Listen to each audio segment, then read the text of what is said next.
We welcome you back to Walk-Ons, and big crowd here as always for the Jesters Court, including a lot of our players are on hand. And of course, we've got a great audience as well, and they've got questions for you. Are you ready for a little Ask the Coach? Yeah, let's go. All right, let's do it. Let's get our first question from the audience. How do you prepare your players when they play 2 games in 3 days? All right, Coach. Well, obviously it's a timely question, something you've had to deal with the last 2 weeks. We talked about the dining habits of your team in the last segment, but how do you prepare them? Well, it's a super question because, as you well know, in this league that we're in, we travel maybe double what everybody else travels, and wears and tears on the bodies. But look, you prepare them mentally. You try and educate the players because, like, young players want to train all the time, work all the time. You eat right, you sleep right. The hardest thing is getting them to rest. Right. Like I tell them, don't burn energy that's unnecessary, but they get restless. But the greatest players in the world, just on game day, they just relax. They don't even get out of the bed sometimes. They just, they're saving all that energy like it's a battery, and they want to use it in the game. And players that are preparing to go to the highest levels may not have that understanding, and I try and get it across to them to rest as much as possible, and then I have the balanced training because I'd love to train every day. Right. But these players, you saw, the players, it was slog it out on Saturday night against Memphis, and so what we do is, to cut to the chase of the question is, we have to eat the correct foods, we have to eat timely, we have to rest properly, we have to stretch correctly. We use pulls a lot to take weight off the players' bodies, and then we ask them to go out and play the game and get the result at the time and get the tactics right. Depend on what we think we can give in that game. But 4 games that we had in Tennessee in the last 10 days, very, very tiring on the body. So, we gave them today off. We'll train again in the morning, and we'll look at how we're going to rest before Saturday's game in Memphis and try and get it all right from there. Well, I've got a follow-up question on this, and it is about the road trip. We understand what the deal is. We know we've got to travel. Is there a way you petition the league next year to say there's no way that this can happen back-to-back weeks? Because it's unfair as it is that we are the only team that has to do it, but to do it back-to-back weeks is insane. Yeah, nobody else has to deal with that, and I'm not complaining about it. We're in this league, and we don't have closer opponents that are so. But it can't happen. No, I did speak to the league this weekend and said this was too much. I spoke to them on after the game in Chattanooga and on Friday, and they said yes, we need to look at that in the future. This is an unfair schedule, and so look, I don't want to use that. We're gonna try and win this league, and we've done really well. We're unbeaten all season. Our players have got to stay focused on what the next challenge is.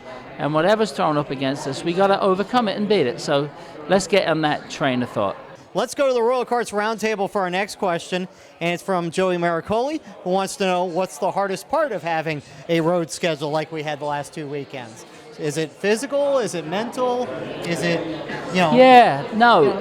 It's education for players that have never done it before because, as I said, most of the players in their minds think they're athletes and they're super athletes. They're very fit and they're very cut and they're very ready to go. And they don't understand how their bodies can get run down. The challenge for me is to manage how they prepare for every game, understanding the circumstances that we're in. So psychological and informational. And also they've got to believe in what you're saying to them. And for the most part, the relationship between my management staff and the players has been superb this year. And we're in it to win it, and I can't say more about the players' desire to win, but also openness to listen to good information. Let's go to Twitter, and remember you can use Ask Coach Farrell, the hashtag there. And this is from @LuckofTheGin, who wants to know, does PSG have any chance of signing Ronaldo this summer? Like PSG needs more weapons. Yes, they do. At the end of the day, if the money is right, and look at Ronaldo. I mean, he's king of Madrid, king of Manchester after Cantona.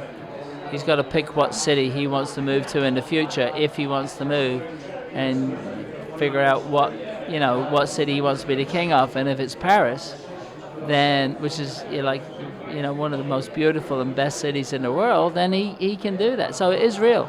It's real as far as he's on the down. How long is he going to be as effective as he is? I mean, the body's got to catch up with him. Maybe he is a Superman, but he's got to play it out, and he's got to plan a strategy down the road. I mean, I'm sure the USA will be throwing something out there to see if he can come here. But Paris might be a good start for him, so I think it's real. But, at the end of the day, it's the checkbook and the environment that he plays in, and can he be successful where he goes? He'll consider all that stuff. And then if it's PSG, yeah, they have a chance.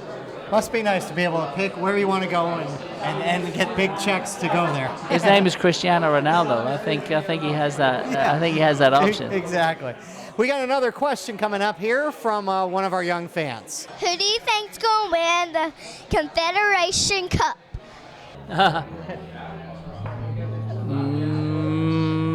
Chile. Chile. Yeah. Yeah. Yeah, I think they will. Yeah. Yeah? They will. Yeah. Any reason behind that, or? And then I've got a follow-up question. Look, I don't want to go out on a wing on this one, but I think they're probably there to win it more than anybody else, to prove something.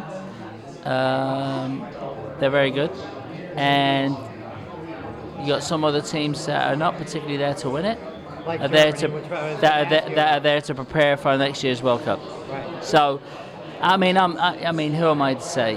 Nobody, but probably them, because they're more focused on the win than the preparation. In my opinion, could be wrong. Yeah. And Monday afternoon, watching Germany, none of their big stars. They were clearly trying to find guys that can help them in the World Cup, and that's a smart strategy. Well, I mean, but you see what's important for Germany is that they get the lay of the land, they understand where they want to train, they understand the stadiums, their staff know where to go, they can educate the players, there's no distractions when they get there. So Confederations Cup is more important, well, it's as important that teams can go there. If they're going to be in the World Cup finals, they can prepare for everything they have to deal with when they go there. Germany's probably doing that and using this tournament to see if players can match up to the test of playing in the World Cup a year from now. So, it's a great tournament.